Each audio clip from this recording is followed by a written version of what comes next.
हम लोग पिछले हफ्ते मरकुस का 4 अध्याय का 120 पद तक एक दृष्टांत के बारे में हमने देखा था। आइए क्यों ना हम उस खंड में, इस वचन के खंड में जाने से पहले हम प्रार्थना करें। पिता परमेश्वर, हम धन्यवाद करते हैं, तेरी अनुग्रह के सिंहासन के सामने खड़े हैं प्रभु। पिता परमेश्वर, आप हम सबसे बातें करें, ये आपका वचन हमसे बातें करे प्रभु परमेश्वर, ताकि प्रभु परमेश्वर हम तेरे वचन के अनुसार जीवन जीने वाले हो जाएं। सिर्फ सुनने वाले नहीं, वचन पर चलने वाले हमें बना। पिता परमेश्वर, प्रत्येक एक जन को प्रभु आपके हाथों में समर्पित करते हैं। हर चीज़ आप अपने नियंत्रण में रखें और आपकी महिमा के लिए इस्तेमाल करें। धन्यवाद प्रभु, हर एक को जो भी बाधा करने वाली, हमें इधर उधर भटकाने वाली आत्मा है प्रभु यीशु, तेरे नाम से दूर किए जाएं। और पिता परमेश्वर, हम एकाग्र चित्त होकर के, एक मन होकर के तेरे वचनों में बने रहें। धन्यवाद। प्रार्थना विनती प्रभु यीशु के नाम से मांगते हैं, आमीन। पिछले हफ्ते मैं आपको थोड़ा याद दिलाऊं, हमने 4 तरह का जो मिट्टी के बारे में इस दृष्टांत में जो बातें किया था, हमने उस मिट्टी के दृष्टांत को हमने देखा था। मिट्टी कहने का अर्थ है मिट्टी, प्रभु यीशु मिट्टी की बात करता है, लेकिन वो हृदय की बात करता है। ध्यान रखिए, पहला जो मिट्टी था, वो जो परमेश्वर अपने वचन का बीज जब बोता है, वो पथरीला जमीन एक रास्ते की तरह ऐसे जमीन में गिरा जहां कोई फल नहीं है, उगने का कोई उम्मीद चांस नहीं है, क्योंकि जैसे ही गिरा है और पंछी आके उसको चुग गई, अर्थात शैतान उसके हृदय से निकाल के ले गया। दूसरी मिट्टी हमने देखा था, क्या था वो? पथरीला था। ऊपर से मिट्टी का एक छोटा सा परत तो है, लेकिन अंदर क्या है?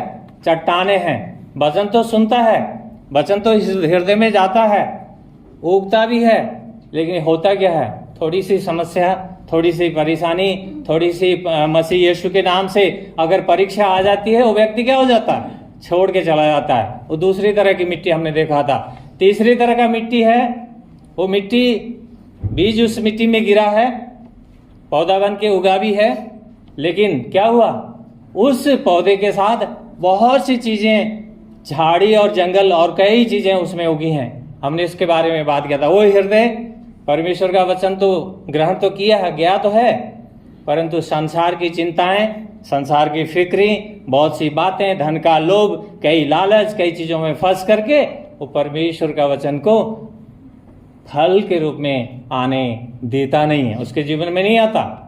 और चौथा प्रकार का मिट्टी को हमने देखा था, वह मिट्टी जहां परमेश्वर का वचन का बीज गिरा है, वो हृदय जहां परमेश्वर का वचन को उसने सुना है, उसने उस वचन को ग्रहण किया, अपने जीवन में लागू किया और परमेश्वर को पीछे चला, उसने परमेश्वर के उद्धार को पाया और एक अद्भुत रीति से उसने अपने जीवन को परमेश्वर के हाथ में न्यौछावर किया। और उस मिट्टी से क्या हुआ? कई 30 गुना, 60 गुना और 100 गुना फल दिखा। हमारा जीवन यही है, मसीह जीवन, फल दिखने वाला जीवन। अगर हमारे जीवन में फल नहीं है तो ध्यान रखिए हम कौन से मिट्टी हैं, हम अपने आप को देख सकते हैं। आज का खंड है इसी का, मरकुस 4 अध्याय का। हम 21 पद से लेकर 34 पद तक, 21 पद से लेकर 34 पद तक देखेंगे। आज का मुख्य विषय है परमेश्वर के वचन के द्वारा ज्योति पाकर हम उसे किस प्रकार प्रयोग में ला रहे हैं। परमेश्वर के वचन को सुन करके, ज्योति पा करके हमने वो किस प्रकार के हम यूज कर रहे हैं, कैसे हम ज्योति को ना हम अपने जीवन में प्रयोग में ला रहे हैं। मुख्य विषय कई बना सकते हैं, हम कई तरह से बना सकते हैं, परंतु मैंने ये मुख्य विषय रखा है। इसको हमने 4 भागों में बांटा है। पहला खंड है 21 से लेकर 23 पद तक। उन लोगों की जिम्मेवारी जो परमेश्वर के वचन को सुनते हैं और समझते हैं। प्रभु यीशु बात कर रहा है दृष्टांत के द्वारा, परंतु वो ये बात कर रहा है, अगर परमेश्वर के वचन को जिसने पाया है, उसके जीवन में एक जिम्मेवारी है, उसका एक दायित्व बनता है। वो दायित्व क्या है हम अभी सीखेंगे। दूसरा खंड है 24 से लेकर 25 पद। वचन हमें जवाबदेह बनाता है। परमेश्वर का वचन हमें जवाबदेह बनाता है, हम जवाबदार बनते हैं, हमें एक दिन जवाब देना होता है। वो कैसे हम सीखेंगे। 26 और से लेके 29 पद तीसरा खंड में परमेश्वर का राज्य बढ़ने का दृष्टांत है। दो दृष्टांत हैं। एक परमेश्वर का राज्य बढ़ने के दृष्टांत में एक राई का दाने का दृष्टांत आगे देखेंगे 30 से 34 पद में। यहाँ जो बीज बोके एक किसान बीज बोता है उसका दृष्टांत यहाँ पे हम देखेंगे किस तरह से परमेश्वर का राज्य बढ़ रहा है। तो आइए समय को ध्यान रखते हुए हम आगे बढ़ें। पहला हम खंड को देखेंगे 21 से लेकर 23 पद। उन लोगों की अर्थात विश्वासियों की जिम्मेवारी जो परमेश्वर को वचन सुनते हैं और समझते हैं, जिन्होंने परमेश्वर को वचन ग्रहण किया है, उनकी क्या जिम्मेवारी है हम देखेंगे। वह उनसे कह रहा था, कौन कह रहा था? यीशु मसीह। दीपक को इसलिए लाते हैं कि उसे टोकरी या पलंग के नीचे रखा जाए? प्रश्न है। क्या इसलिए नहीं लाया जाता कि उसे दीवट पर रखा जाए? क्योंकि कुछ भी नहीं छिपा नहीं जो प्रकट न किया जाए, नहीं कुछ गुप्त है जो प्रकाश में ना आए। यदि किसी के पास सुनने के कान हो तो वह सुन लें। परमेश्वर यीशु मसीह की शिक्षा, उनके वचन अद्भुत हैं। पर पहली बात, क्योंकि कुछ भी छिपा नहीं जो प्रकट ना किया जाए। यहाँ पे प्रभु यीशु बात कर रहे हैं। प्रकाश का कार्य अर्थात दीपक का कार्य क्या है? उजाला देना, अर्थात अंधियारे को हटा के प्रकाश करना, रोशनी करना। इस दृष्टांत द्वारा यीशु हमारे गुप्त कार्यों को प्रकट करने की बात नहीं कर रहे हैं। ध्यान से सुनिएगा। इस दृष्टांत के द्वारा, जो दृष्टांत हमने पढ़ा है, उसके द्वारा यीशु मसीह हमारे गुप्त कार्यों को प्रकट करने की बात नहीं कर रहे हैं, परंतु यह सत्य है कि हर एक गुप्त कार्य प्रकट होंगे। बाइबल में बहुत से खंड हैं जहां परमेश्वर गुप्त कार्य को प्रकट करने की बात कहता है, परंतु हमें यहाँ पे संदर्भ को समझना है। लेकिन यहाँ पर यीशु मसीह के दृष्टांत में जो बीज अच्छी भूमि पर गिरी और फलवंत हुई, अर्थात उस सुसमाचार के वचन के द्वारा जिसके जीवन में उद्धार का कार्य हुआ है, वो व्यक्ति उस कार्य को ढक कर रखने या गुप्त रखने की कोशिश ना करे, क्योंकि एक दिन प्रकाश में आएगा ही। हमने देखा पहले इसी 4 अध्याय को आप लोग अगर देखें तो 13 पद में आप देखिए क्या लिखा है। 13 पद में, फिर उसने उनसे कहा, क्या तुम यह दृष्टांत नहीं समझते? तो फिर सब दृष्टांतों को कैसे समझोगे? यीशु मसीह ने पहले कहा तुम्हें ये दृष्टांत समझना जरूरी है। तुम इस दृष्टांत को अच्छे से समझोगे तो आगे वाली दृष्टांत जो अभी मैं तुम्हें बताने वाला हूं उसको अच्छे से समझ पाओगे। उसी का ही संदर्भ चल रहा है, आप उससे हट के ना जाइएगा। परंतु प्रभु यीशु मत्ती 10 अध्याय का 26 और 27 पद में भी अगर देखें तो वहां पर यीशु कहते हैं, इसलिए उनसे मत डरो, क्योंकि कुछ ढका नहीं जो खोला ना जाएगा, और न कुछ छिपा है जो जाना न जाएगा। जो मैं तुमसे अंधकार में कहता हूं उसे तुम प्रकाश में कहो, और जो कुछ तुम कानों कान सुनते हो उसे छत पर चढ़ के प्रचार करो। ध्यान से सुनिएगा, क्योंकि उसी प्रकार लूका उसका 12 अध्याय का 2 और 3 पद, लूका 12 का 2-3 में यीशु कहते हैं, कुछ भी ढका नहीं जो खोला ना जाएगा, और जो ना कुछ छिपा है जो जाना न जाएगा। इसलिए जो कुछ तुमने अंधियारे में कहा वह उजियाले में सुना जाएगा, और जो कुछ तुमने भीतर के कमरे में फुसफुसा कर कहा वह छत से प्रचार किया जाएगा। यहाँ पे हमारे जीवन के लिए महत्वपूर्ण है उस संदर्भ को समझना। यीशु मसीह ने पिछले दिन हमने सुना था उस बीज बोने वाले का, उस दृष्टांत को प्रभु यीशु ने अच्छे से समझाया। हमने एक चौथा किस्म का जो मिट्टी था, जहां अच्छी भूमि थी, जहां बीज गिरा है, वो बीज हृदय में उगा है, फल प्राप्त हुआ है, उसे फल आया है। परंतु यीशु कहते हैं दीपक को ला करके कोई पलंग के नीचे नहीं रखता, दिया जला के कोई नीचे नहीं रखता। कहाँ रखता है? ऊपर रखता है, ताकि उसके द्वारा दूसरे लोगों को उजाला मिले। सिर्फ जिसने लाया उसके लिए नहीं, सबके लिए उजाला हो। इसके लिए क्या चाहिए? आपने हर महीने सुसमाचार को सुना, प्रभु यीशु की सत्यता को जाना, और हमारे जीवन में हमने यीशु मसीह को अपना प्रभु और परमेश्वर करके ग्रहण किया। क्या हम छुप करके बैठ जाएं? हम उस बात को छुपा के रखें, अपने परिवार में, अपने लोगों के बीच में उस बात को ना बांटें।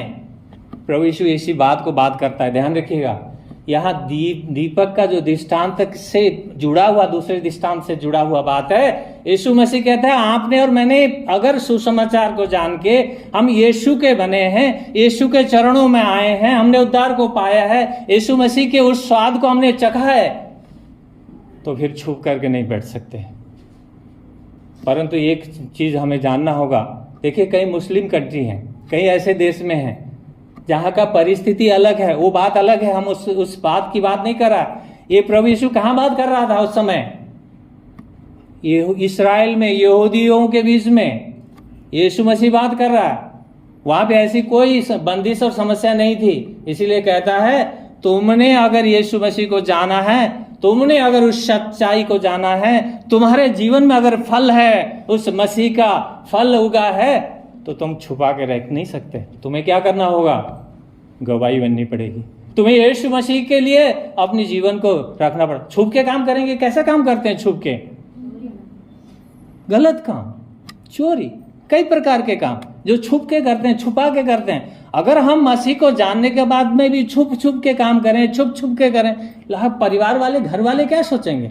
ये कोई गलत काम में फंस गया है, ये कोई गलत काम कर रहा है।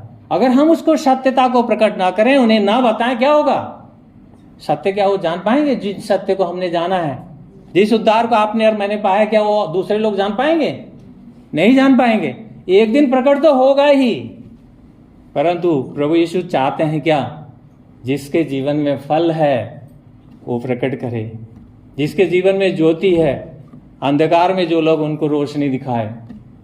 दिया जला के आप पलंग के नीचे लेके नहीं रखते, ऊपर रखते हैं, स्पष्ट ये सिखाने के लिए है। तो आपके और मेरा दायित्व तो बहुत बड़ा है। आपने और हमने अगर सुसमाचार को जाना है, यीशु मसीह को, सत्यता को जाना है, फिर हम चुपचाप छुप करके नहीं बैठ सकते। परमेश्वर का पवित्र आत्मा आपके और मेरे जीवन में कार्य करते हुए हमें देखना चाहिए। फल तभी तो आएगा। बीज हैं, किसान के पास बीज हैं, अच्छे बीज हैं, बेस्ट क्वालिटीज के बीज हैं, परंतु वो बीज बोए ना रख ले तो क्या फल उगेगा? नहीं उग सकता, नहीं उगेगा। बोना पड़ेगा, उस मिट्टी में डालना पड़ेगा उन बीजों को। इसलिए ध्यान रखिए। इसी कारण से अगर परमेश्वर का सत्य आपका और मेरे पास है, और आपकी और मेरी ये जिम्मेवारी है, हम उसे फैलाएं। जैसे किसी व्यक्ति के पास कोई जानलेवा बीमारी है, बीमारी का वो इलाज उसके पास है, सपोज वो व्यक्ति जानता है इस बीमारी का क्या इलाज है, उसकी नैतिक जिम्मेवारी बनती है कि वो इलाज को क्या करे? फैलाए, उन लोगों को दे, बताए कि ये देखो, ये पौधा है, ये दवाई, ये चीज इस बीमारी के लिए बेस्ट है, आप इसको इस्तेमाल करो। अगर वो नहीं फैलाता तो क्या कर रहा है? वो क्या कर रहा है भाई? मर रहे देख रहा है, लोग नाश हो रहे हैं देख रहा है, जीवन बर्बाद हो रही देख रहा है। अगर वो फिर भी जानते हुए उसके बाद इलाज है, अगर उसका वो दवाई नहीं दे रहा है, तो क्या कर रहा है? वो नैतिक जिम्मेवारी पूरा नहीं कर रहा है, एक मनुष्य की नैतिक जिम्मेवारी पूरा नहीं कर रहा।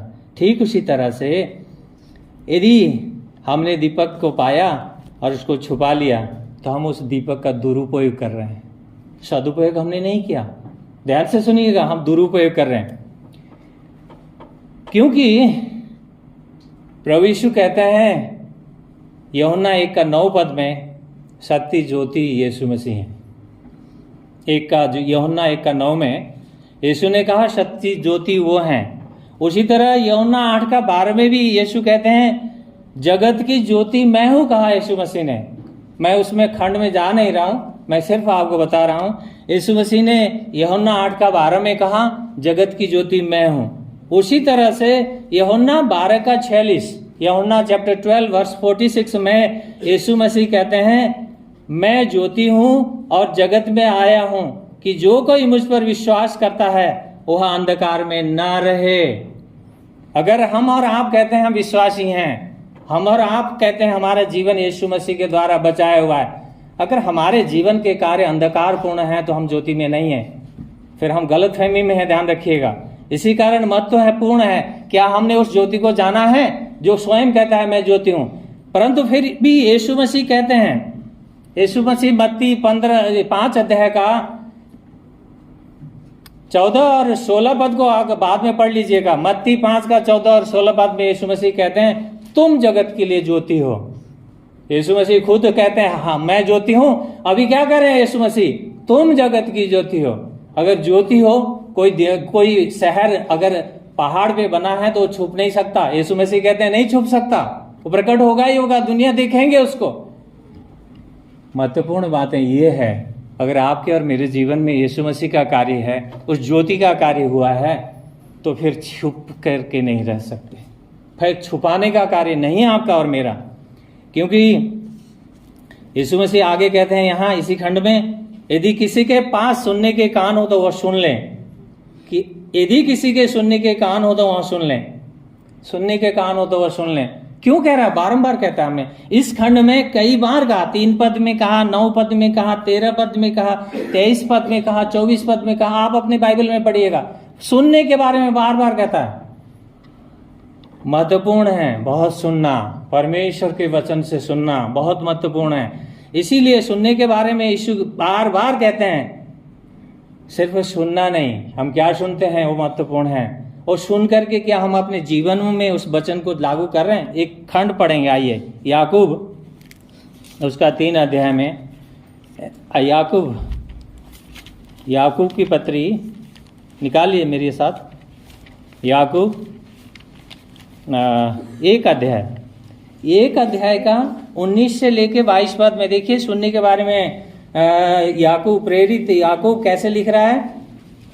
हे मेरे प्रिय भाइयों, यह तो तुम जानते ही हो, अतः प्रत्येक व्यक्ति सुनने के लिए तो तत्पर, बोलने में धीरजवंत और क्रोध करने में धीमा हो, क्योंकि मनुष्य का क्रोध परमेश्वर की धार्मिकता का निर्वाह नहीं कर सकता।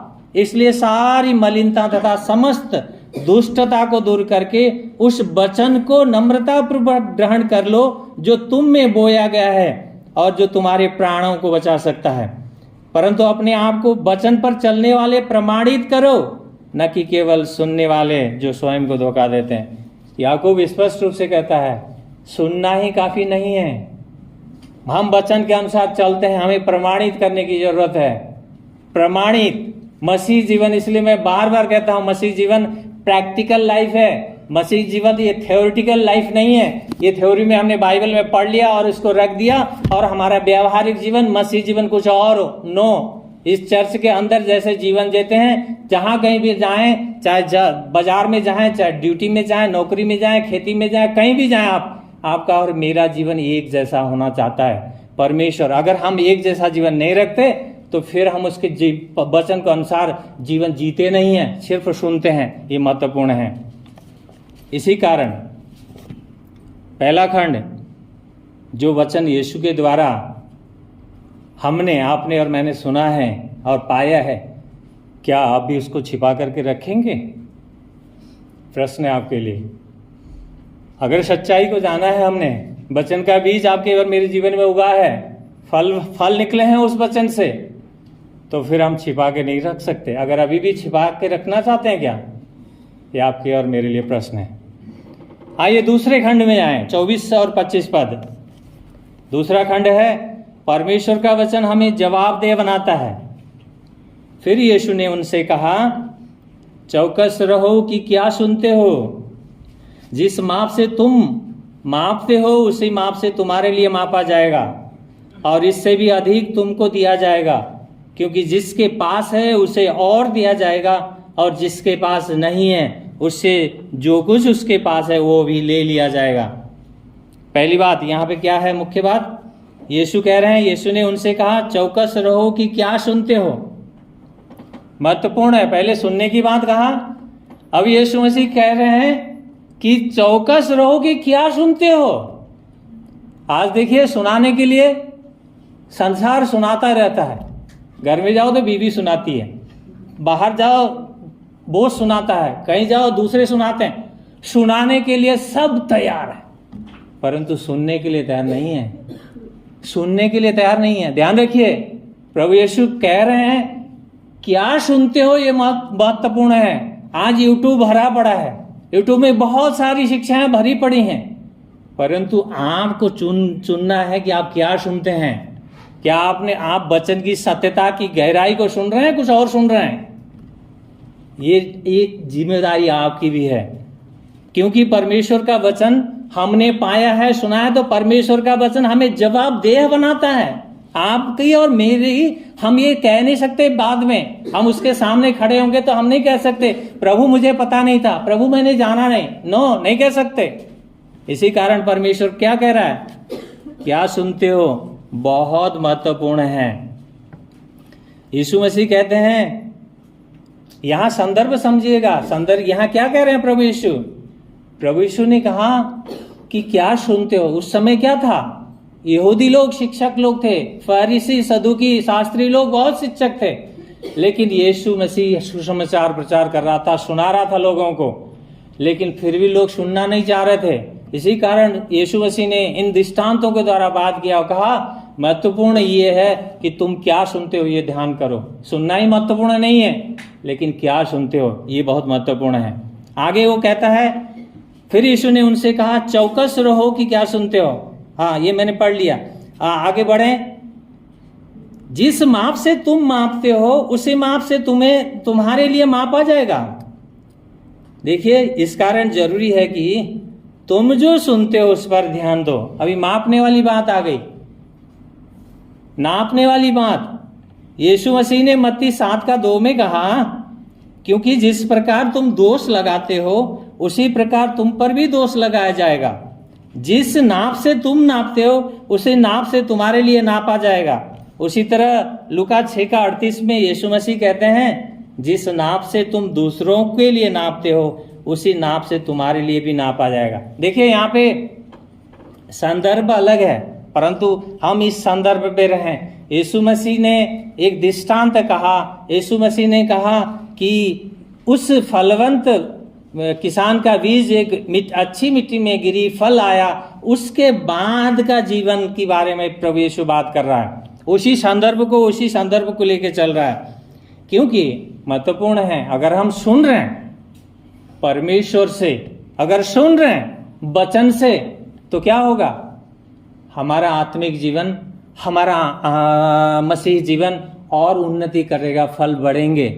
अगर हम कुछ और चीज सुनते हैं, कुछ ऐसी चीज सुनते हैं, वही चीजों में हम क्या होंगे, बढ़ेंगे। परमेश्वर के आत्मिक जीवन में, परमेश्वर के आत्मिक फलों में हमारी वृद्धि नहीं होगी। इसी कारण प्रभु इसलिए बात कर रहा है, क्योंकि महत्वपूर्ण यह है,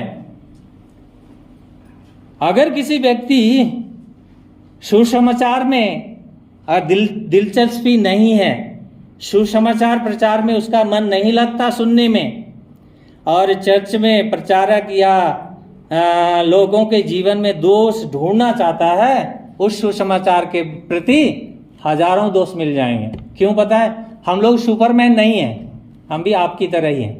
परंतु ध्यान रखिए, हम सुन क्या रहे हैं और किस प्रकार सुन रहे हैं, बहुत महत्वपूर्ण है। दोष ढूंढने के लिए ना सुनिए, परंतु परमेश्वर से, उसके वचन से सीखने के लिए सुनिए, ताकि हम क्या करें, हम सच्चाई में आगे बढ़ें। आगे प्रभु कहते हैं, क्योंकि जिसके पास है उसे और दिया जाएगा, और जिसके पास नहीं है उससे जो कुछ उसके पास है वो भी ले लिया जाएगा। इस खंड को समझने के लिए मेरे साथ निकालिए लूका 19 अध्याय। प्रभु क्यों कह रहे हैं ऐसे? प्रभु ने कहा जिसके पास है, पहले से ज्यादा है, और दिया जाएगा। जिसके पास पहले से कम है ना, उसे वो भी छीन लिया जाएगा। क्यों कह रहा है? ये बहुत महत्वपूर्ण है, ये समझना। यहां पे देखिए, लूका 19 अध्याय में नया नियम का, ये जो मछली बाइबल में 95 पेज में है, यहां पे एक प्रभु यीशु ने दृष्टांत के द्वारा ही बात किया और समझाया। देखिए, इस खंड को हमने समझना क्या है वो ध्यान रखिए। समझना ये है, यीशु मसीह ऐसा क्यों कह रहे हैं, जिसके पास है उसको और दिया जाएगा, जिसके पास नहीं है वो भी छीन लिया जाएगा, खाली हो जाएगा। तो क्यों कह रहा है प्रभु, ये समझने के लिए हमें ये देखना पड़ेगा। यहां आप अपने बाइबल में देखिए, मैं पढ़ रहा हूं 11 पद से, 19 अध्याय का 11 पद से मैं पढ़ रहा हूं। जब लोग इन बातों को सुन रहे थे, वह एक दृष्टांत कहने लगा, क्योंकि वह यरूशलेम के निकट था और वे सोचते थे कि परमेश्वर का राज्य शीघ्र ही प्रकट होने पर है। इसलिए उसने कहा, एक कुलीन पुरुष दूर देश को गया कि अपने लिए राज्य पाकर लौट आए। उसने अपने 10 दासों को बुलाया और उन्हें 10 मीना दिए और उसने अपने 10 दासों को बुलाया और उन्हें 10 मीना दिए और उनसे कहा, मेरे लौट आने तक इनसे व्यापार करना। परंतु उसके नगरवासी उससे बैर रखते थे, अतः उसके पीछे पीछे अपने प्रतिनिधि यह कहने के लिए भेजे, हम नहीं चाहते कि यह मनुष्य हम पर राज्य करे।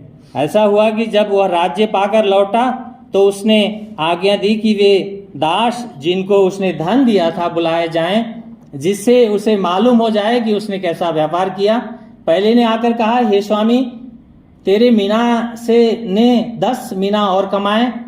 उसने उससे कहा, हे भले दास, शाबाश, तू बहुत छोटी सी बातों में विश्वास योग्य निकला, अतः 10 नगरों का अधिकारी बन। फिर दूसरे ने आकर कहा, हे स्वामी, तेरे मीना ने 5 मीना और कमाए हैं। उसने उनसे कहा, तू 5 नगरों का अधिकारी बन। फिर एक और आकर कहने लगा, हे स्वामी, देख, तेरा मीना, इसे मैंने रुमाल में बांध कर रखा है, क्योंकि मैं तुझसे डरता था, इसलिए कि तू कठोर मनुष्य है। जिसे तूने नहीं रखा उसे तू ले लेता है, जिसे तूने नहीं बोया उसे तू काटता है। उसने उससे कहा, हे निकम्मे दास, तेरे ही शब्द से मैं तुझे दोषी ठहराऊंगा। तू तो जानता था कि मैं कठोर मनुष्य हूँ, जैसे मैंने नहीं रखा उसे उठा लेता हूँ और जिसे नहीं बोया उसे काटता हूँ। तो तूने मेरा धन ब्याज पर क्यों नहीं लगाया कि जब मैं लौटता तो उसे ब्याज सहित ले लेता। उसने उनसे जो निकट खड़े थे कहा, मीना को इससे ले लो और जिसके पास 10 हैं उसे दो। उन्होंने उससे कहा, स्वामी, उसके पास तो पहले ही 10 हैं। मैं तुमसे कहता हूं कि प्रत्येक जिसके पास है उसे और दिया जाएगा, परंतु जिसके पास नहीं है उससे वह भी जो उसके पास है ले लिया जाएगा। एक दृष्टांत मैंने पढ़ा, लंबा सा खंड है। इसी तरह से मत्ती 25 अध्याय में भी सेम दृष्टांत के द्वारा प्रभु बात करता है। यहाँ पे प्रभु यीशु कहते हैं, जिसके पास नहीं है उससे जो कुछ उसके पास वो भी ले लिया जाएगा। आपने देखा यहाँ पे एक ने 10 और कमा करके उसके पास ले आया, दूसरे ने 5 से और 5 कमा करके उसके पास ले आया, परंतु जिसके पास एक ही था उसने क्या कहा, तू तो बहुत कठोर व्यक्ति है, तू तो जहां बोता नहीं वहां से काटता है, जहां कुछ है नहीं वहां से इकट्ठा कर लेता है। मैं तो तुझसे डरता था, इसलिए क्या किया मैंने, उसको रुमाल में लपेट करके मुझे जमीन पे गाड़ दिया, ये रख, ये ले ले। परमेश्वर ने कहा, ले लो इसे, छीन लो। लोगों ने कहा, प्रभु पहले ही इसके पास तो है नहीं, जिसके पास 10 हैं आप उसी को दे रहे हो। प्रभु ने इसीलिए वहां पे कहा, जिसके पास है उसे और दिया जाएगा, जिसके पास नहीं है क्या होगा, वो भी ले लिया जाएगा, छीन लिया जाएगा। ये समझाने के लिए मैंने आपको यहाँ पे मैं ले गया हूं, ठीक है।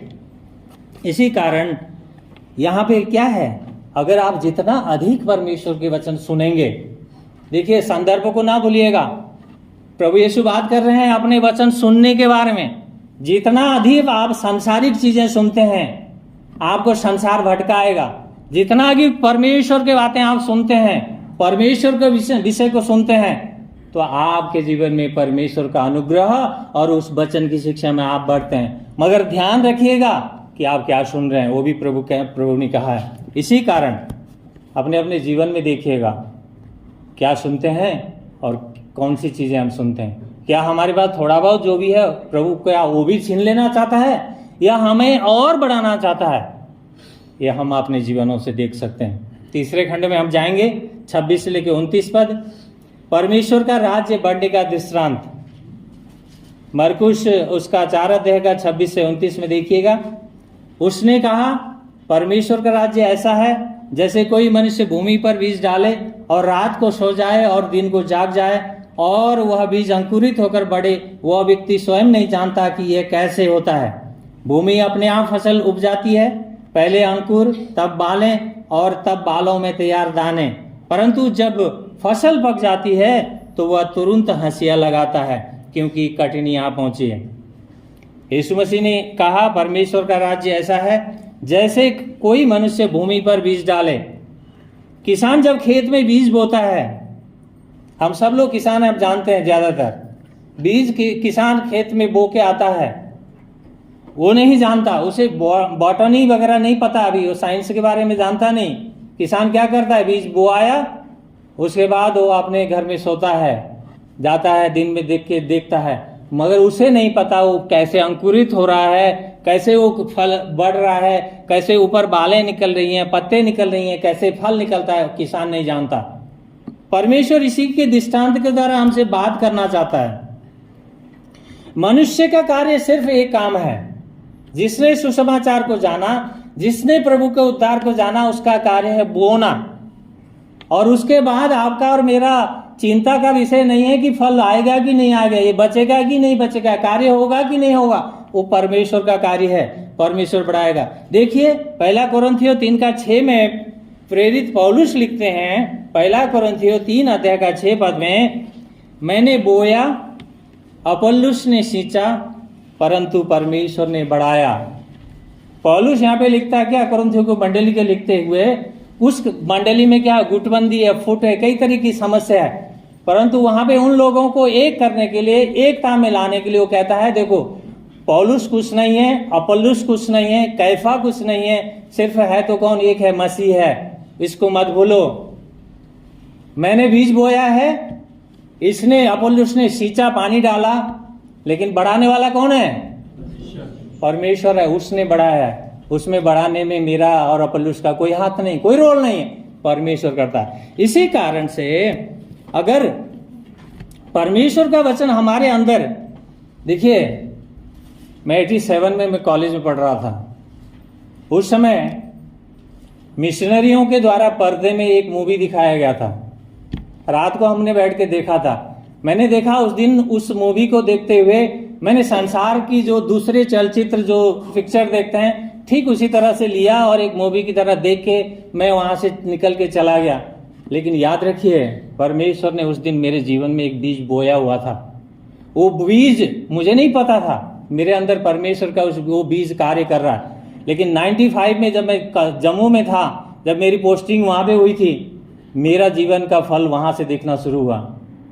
इसलिए हम नहीं जानते परमेश्वर किसके जीवन में कब कैसे कहां काम करेगा, हमें नहीं पता, परंतु एक बात है, आपका और मेरा कर्तव्य है, हम और आप बीज बोने वाले बने, गवाही बने, अपने जीवनों से दिखाएं, अपने कार्यों से दिखाएं, और हम मसीह के हैं, हमारे जीवन में मसीह कार्य करता है और हम उसके जन हैं। हमें दिखाना पड़ेगा, आपको और मुझे हमारे जीवन से प्रमाणित करनी पड़ेगी, हम यीशु के हैं, बीज बोते हैं, हम चुप नहीं रह सकते। ये आपका और मेरा दायित्व है। उसी तरह से ये बाइबल सिर्फ एक निर्देश की किताब या पालन करने वाला एक नियम की सूची नहीं है। इसमें सिर्फ हमें पालन करने वाले नियम ही नहीं है। ध्यान रखिए, ये बीज की तरह हमारे अंदर जीवित रहती है। कैसे? आप सब, हम लोग किसान हैं, जैसे हमने सीजनल जो फूल लगाते हैं, कोई पौधा रोपते हैं अपने बगिया में, क्या होता है, एक समय फूल निकलता है, कुछ समय के बाद जब इसका सीजन खत्म हो जाता है, फूल क्या होता है, मुरझाता है, मरता है, और वहीं पे उसके बीज सब कुछ उसी भूमि में क्या हो जाते हैं, चले जाते हैं। उसका अस्तित्व भी हमें दिखाई नहीं देता। यहाँ पे किसी दिन एक पौधा था, फूल था, ऐसे हम नहीं जानते। परंतु ध्यान रखिए, एक समय आता है और वो अपने सीजन में फिर से वो भूमि, वो बीज को वहां पौधा उगाती है। जानते हैं ना हम लोग, फिर समय के बाद वहां पौधा उगता है, छोटा सा पौधा। हमें लगता है कि हाँ, ये वही फूल का ये पौधा है, यहाँ फूल के बीज गिरे होंगे। लेकिन परमेश्वर का वचन का बीज भी ऐसा होता है, सड़ने नहीं देता, अंदर अंदर रहता जरूर है, लेकिन एक समय अगर परमेश्वर की इच्छा है तो पौधा बनेगा, वो फल देगा, वो उगेगा। परंतु आपका और मेरा कर्तव्य है उस उगे हुए उस फल में, उस फल के जो बीज हैं बोना है। आपका और मेरा कार्य है। मैंने कहा परमेश्वर का ये जो बाइबल है, ये एक निर्देश की पुस्तक नहीं है, ये एक नियमों की सूची नहीं है। ये बीज की तरह हमारे अंदर जीवित रहती है और काम करती है। एक विचार है कि परमेश्वर के वचन को एक प्रचारक वचन देता है, लेकिन ये गलत है।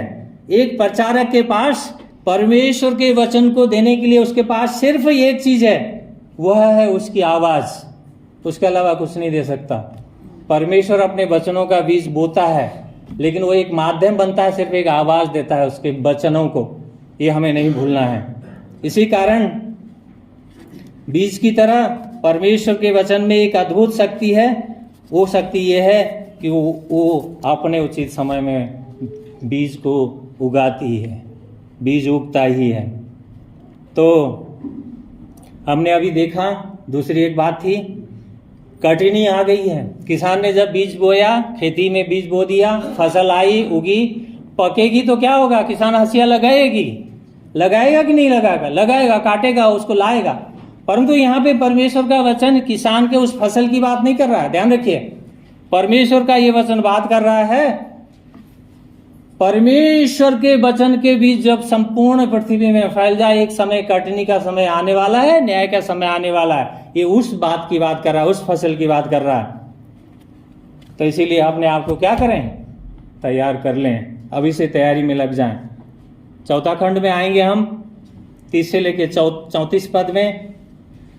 राय के दाने का एक दृष्टांत के द्वारा परमेश्वर ने अपने राज्य की बढ़ने वाली बातें की, इसके बारे में हम समझेंगे।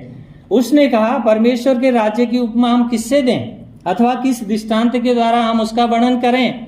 वह राय के बीज के समान है। जब वह भूमि में बोया जाता है, यद्यपि भूमि के सब बीजों से छोटा होता है, फिर भी जब वह बोया जाता है तो उगकर बगीचे के सब पौधों से बड़ा हो जाता है और उसमें बड़ी बड़ी शाखाएं निकलती हैं, जिससे कि आकाश के पंछी भी उसकी छाया में बसेरा कर सकते हैं। वह उन्हें ऐसे कई दृष्टांतों के द्वारा वचन सुनाता था जैसे वे सुनने के योग्य थे, और वह दृष्टांतों के बिना उनसे कुछ नहीं बोलता था, परंतु एकांत में अपने चेलों को सब कुछ समझाता था। परमेश्वर ने यहाँ उसके राज्य की बढ़ोतरी एक राई के दाने के से तुलना किया। ध्यान रखिए, इसलिए मैं बार बार कहता हूं, संदर्भ हमें भूलना नहीं है। मत्ती अगर 17 अध्याय का 20 पद में अगर पढ़ो, उसी राय का दाने का परमेश्वर इस्तेमाल कर रहे हैं यीशु मसीह, लेकिन वहां विश्वास के लिए इस्तेमाल कर रहा है, विश्वास। लेकिन यहाँ पे क्या कर रहा है वो? यहाँ पे उसने एक परमेश्वर के राज्य को बढ़ते हुए लोगों के बीच में दिखाया कि परमेश्वर का राज्य कैसे बढ़ रहा है। क्योंकि देखिए, छोटा सा बीज है राय का दाना, यहाँ पे लिखा गया राय का दाना सब बीजों में सबसे छोटा है। क्या ऐसा है क्या? सब बीजों में सबसे छोटा है क्या? उससे छोटे बीज कोई नहीं है। राई के दाने से छोटे बीज भी हैं, मगर क्यों कह रहा है यीशु मसीह ऐसे? उसने कहा सबसे छोटा बीज है। यीशु मसीह क्या झूठ बोल रहे हैं? नहीं, यीशु मसीह झूठ नहीं बोलते, उन्होंने सच कहा। कैसे? वो इस्राएल में है, ध्यान रखिएगा। कहां पे बात कर रहे हैं? इस्राएलियों के, यहूदियों के बीच में है। उस समय जो यहूदी जो फसल लगाते थे, खेती करते थे, उनमें से राई का दाना सबसे छोटा था। बात समझ आ रही है आपको? उस समय राई का दाना वहां के पृष्ठभूमि में, उन कल्चरों में सबसे छोटा दाना था। लेकिन समग्र पृथ्वी में अगर देखें तो छोटा नहीं है, बड़ा है। मगर इस संदर्भ को नहीं समझना पड़ेगा। यीशु मसीह ने कहा परमेश्वर का राज्य राई के दाने का बराबर। देखिए, हम लोग पढ़ते आ रहे हैं सुसमाचार को ना, हमने देखा यीशु मसीह ने पहले कितने चेलों को बुलाया? सबसे पहले 4 चेले, पतरस और अंद्रियास, याकूब और यूहन्ना, 4 चेले पहली बार आए। फिर कितने को उसने नियुक्त किया? 12। फिर उसके बाद कितने चेले हुए? 120। प्रेरित का पुस्तक 1 अध्याय में पढ़िए, कितने लोग थे वहां प्रार्थना कर रहे थे? 120 थे। परंतु उसके बाद हम क्या देखते हैं? 3000, 5000, हजारों में बढ़ गई संख्या। अभी कितनी है? बहुत बड़ी है। देखिए, एक पौधा छोटा सा सरसों का जो राय का दाना है, भूमि में गया, सब उन साग बातों में सबसे छोटा तो लगता था, लेकिन उग करके उन सागों में वो बड़ा हो गया। प्रभु यीशु कह रहे हैं उनके क्या हो गया? टहनियां भी बड़े बड़े, पंखियां भी आके उसमें बढ़ सकती हैं।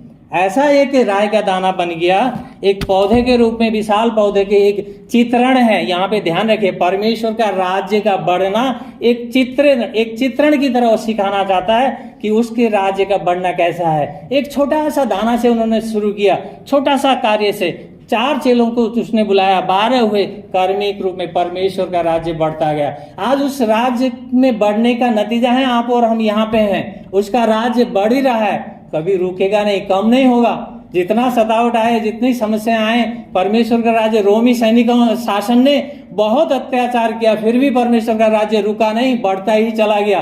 तो आज भी बढ़ रहा है, आज भी बढ़ेगा। इसीलिए इस बात को नहीं भूलना है हमें कि परमेश्वर किस प्रकार के अद्भुत रीति से एक छोटे से दाने के रूप में अपने राज्य को उसने वहां पे शुरू किया यीशु मसीह के द्वारा। वो राज्य आज फैलता हुआ विशाल वृक्ष की तरह हो रहा है, और उसमें पंछी का बसेरा, वो कहता है पंछी का बसेरा। देखिए, पंछी का बसेरा उन पौधों, उस टहनियों में पंछी का बसेरा, पंछी को यहाँ पे कई लोग कई तरह से इस्तेमाल करते हैं। कई लोग इसको शैतान के रूप में चित्रण करते हैं, लेकिन ध्यान रखिए यहाँ संदर्भ अलग है। यहाँ पे पंछी को इस्तेमाल कर रहा है वो सुसमाचार के द्वारा। जितने देश और लोग बाहर से आएंगे यीशु मसीह के निकटता में, उसके उस पंखों के तले आएंगे, वो क्या करेंगे? सुरक्षा पाएंगे, उसके अधीनता में वो रहेंगे। वो बात कर रहा है, यहाँ पे शैतान की बात नहीं हो रही है। ध्यान रखिएगा, समझिएगा, इस संदर्भ को थोड़ा समझना बहुत जरूरी है। इसी कारण से परमेश्वर ने क्या किया? छोटा सा राज्य से, छोटे से जगह से, छोटे से लोगों से शुरू किया, और उसका राज्य आज बढ़ रहा है और बढ़ेगा। यीशु मसीह ने इतना ही नहीं किया, यीशु मसीह ने शिक्षा दिया, यीशु मसीह ने अद्भुत कार्य, चमत्कार, आश्चर्य कर्म, बीमारों को चंगाई किया। और यीशु मसीह क्या कर रहे थे? ये लेखक क्या बताना चाहता है? ये लेखक बताना चाहता है यीशु मसीह कौन है, उसको पहचान लो। वो सिखाना चाहता है यीशु मसीह कौन है। कर्मशः क्या हुआ? यीशु मसीह बढ़ते हुए मनुष्य जाति के उद्धार के कार्य को पूरा करने के लिए क्रूस पे आए। यीशु मसीह क्रूस में आए। यीशु मसीह जानते थे पुराने नियम में बलि का प्रथा था, हमारे पाप के बदले में साल में एक बार मेमने ले को बलि चढ़ाया जाता था। लेकिन उस पाप से, उस अंधकार से सदा के लिए यीशु मसीह हमें बचाना चाहता था, उद्धार देना चाहता था, जिसके कारण यीशु मसीह क्या हुआ? क्रूस में आपके और मेरे लिए बलिदान हो गया। मेमने के रूप में मेरे स्थान पे, मेरे पापों के जगह पे और आपके पापों के जगह पे यीशु मसीह ने अपने आप को स्वयं को कुर्बान कर दिया। वो वहां मारा गया, गाड़ा गया और तीसरे दिन जीवित हो गया। तो सिर्फ आपके और मेरे लिए। वो तो मृत्युंजय था, मृत्यु उसके ऊपर जय नहीं पा सकती थी, लेकिन वो तो आपके और मेरे लिए किया उसने सहा, वो सब कुछ सहा। इसी कारण परमेश्वर कहता है मत्ती 5:14 में, तुम जगत की ज्योति हो। मत्ती 5:16 में कहता है, तुम्हारा प्रकाश मनुष्य के सम्मुख इस प्रकार चमकेगी, तुम्हारे भले काम को देखकर तुम्हारे पिता की जो स्वर्ग में महिमा करे। आज आपका और मेरे पास एक मैं प्रश्न रखना चाहता हूं। आपने और हमने उस सत्य को जाना है, अगर उस ज्योति को जाना है, आपके और मेरे जीवन में वो ज्योति चमका है। उसने कहा तुम ज्योति हो, तुम संसार के लिए ज्योति हो, तुम्हारा प्रकाश मनुष्य के सम्मुख चमकना चाहिए। अगर ऐसा है, अगर आपके और मेरे जीवन में परमेश्वर के वचन की जो बीज है वो मिट्टी में उगी है, उगने हमने अगर दिया है, अगर नहीं दिया तो क्यों नहीं दे रहे हैं? ध्यान से सुनिए, सोचिएगा अपने बारे में, क्यों नहीं दे रहे हैं अभी भी? अगर उगी है तो क्या हम फिर अकेले दीपक की तरह लेके जला के चाहे उस बिस्तर के नीचे रखना चाहते हैं, या प्रकट होना चाहते हैं, या हम गवाही बनना चाहते हैं और परमेश्वर के राज्य के साथ जुड़ना चाहते हैं? ये बहुत महत्वपूर्ण है। आज हमने देखा 3 दृष्टांत हैं इसमें, उसी पहले दृष्टांत के साथ जुड़ी हुई दृष्टांत हैं। इसीलिए यीशु मसीह ने कहा था तुम इस दृष्टांत को नहीं समझोगे तो बाकी कैसे समझोगे? इसी कारण हमें संदर्भ को ध्यान में रख करके ही वचन को समझना जरूरी है, अन्यथा हम भूल कर बैठेंगे। इसी कारण आज आपने और हमने इन बातों को सुना है। हम अपने जीवनों में परमेश्वर के वचनों को कार्य करने दें, अपने जीवन को एक आदर्श जीवन के रूप में परमेश्वर के सामने हम उसको इस्तेमाल होने दें। अन्यथा एक दिन आएगा जिस दिन हमें पछताने का भी मौका नहीं मिलेगा।